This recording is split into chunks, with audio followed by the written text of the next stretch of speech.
Pernah tak anda tengok peta Asia Tenggara dan terfikir, kenapa ya kita ni macam saling berhubung walaupun dah dipisahkan oleh lautan? Hari ni, jom kita kembara jauh ke masa lampau untuk bongkar kisah sebuah dunia yang hilang dan macam mana zaman air batu sebenarnya yang membentuk kita hari ni. Cuba kita fikir sekejap. Daripada bahasa, budaya, sampailah ke rupa paras kita, ada satu pertalian yang kuat kan? Dari mana datangnya semua ni? Nah, rahsianya bukan dalam buku sejarah, tapi tersembunyi jauh di bawah laut.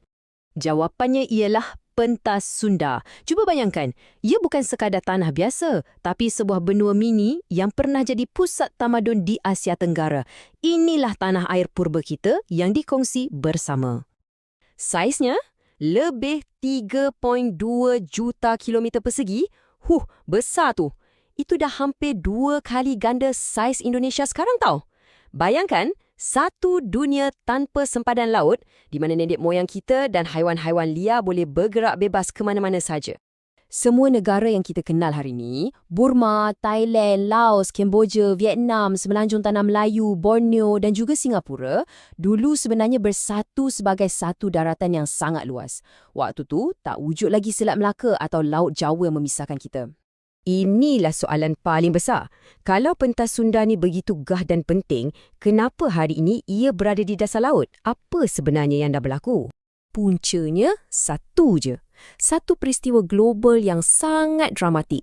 Berakhirnya zaman air batu. Satu perubahan iklim besar-besaran yang mengubah rupa planet kita untuk selama-lamanya. Sebenarnya, bumi kita ni dah lalui beberapa zaman air batu. Tapi titik perubahan untuk kita semua berlaku di penghujung zaman Pleistosen.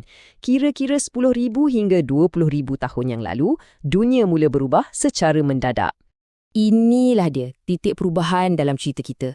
Suhu dunia mula meningkat, bongkah-bongkah ais gergasi yang meliputi sebahagian besar bumi kita mula mencair.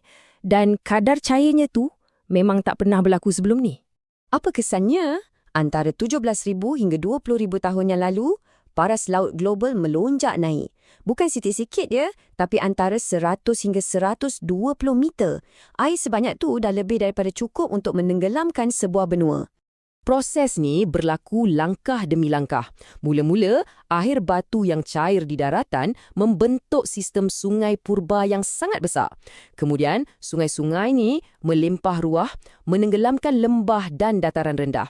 Akhirnya, air laut yang makin naik menelan segalanya, mengubah pentas Sunda daripada daratan menjadi lautan. Dan disebabkan peristiwa purba inilah, lahirlah geografi Asia Tenggara yang kita kenal sekarang. Puncak-puncak gunung dan tanah tinggi di pentas Sunda yang tak ditenggelami air, itulah yang menjadi pulau-pulau yang kita kenali hari ini. Sumatera, Jawa dan juga Borneo. Laluan air penting hari ini macam Selat Melaka, Teluk Siam dan Laut Jawa, semua itu sebenarnya adalah lembah dan dataran rendah di pentas Sunda yang dah tenggelam. Jadi, setiap kali kita naik kapal merentasi perairan ni, kita sebenarnya sedang berlayar di atas sebuah dunia yang telah hilang. Perubahan dramatik ni juga beri kesan besar pada hidupan.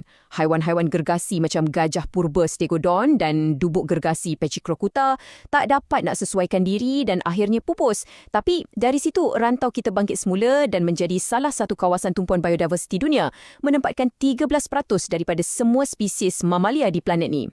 Jadi, walaupun lautan dah pisahkan kita secara fizikal, hubungan yang terjalin di pentas Sunda tu tak pernah betul-betul terputus. Warisan purba itu masih hidup dalam diri kita semua. Warisan ni boleh kita nampak di sekeliling kita. Kita kongsi asas tamadun yang sama daripada kepercayaan purba, asal-usul keturunan, sehinggalah ke struktur bahasa dan cara hidup kita yang ada banyak persamaan. Contoh paling mudah, bahasa Melayu. Walaupun kita dah dipisahkan oleh sempadan negara dan lautan, bahasa ni masih menjadi bahasa perhubungan yang dikongsi oleh jutaan orang di Malaysia, Indonesia, selatan Thailand dan selatan Filipina. Inilah bukti hidup warisan pentas Sunda. Kesimpulannya, petikan ni memang merumuskan segalanya dengan sempurna. Pulau, selat dan pantai yang kita lihat setiap hari bukanlah sesuatu yang kekal, tapi adalah hasil daripada perubahan iklim yang sangat dramatik di penghujung zaman air batu. Jadi, lain kali anda tengok peta Asia Tenggara, ingatlah, anda bukan tengok koleksi pulau semata-mata. Anda sedang melihat bayangan sebuah dunia yang hilang, sebuah tamadun purba yang warisannya masih mengalir dalam diri kita. Ini buat kita tertanya-tanya, apa lagi agaknya rahsia yang tersembunyi di bawah lautan kita kan?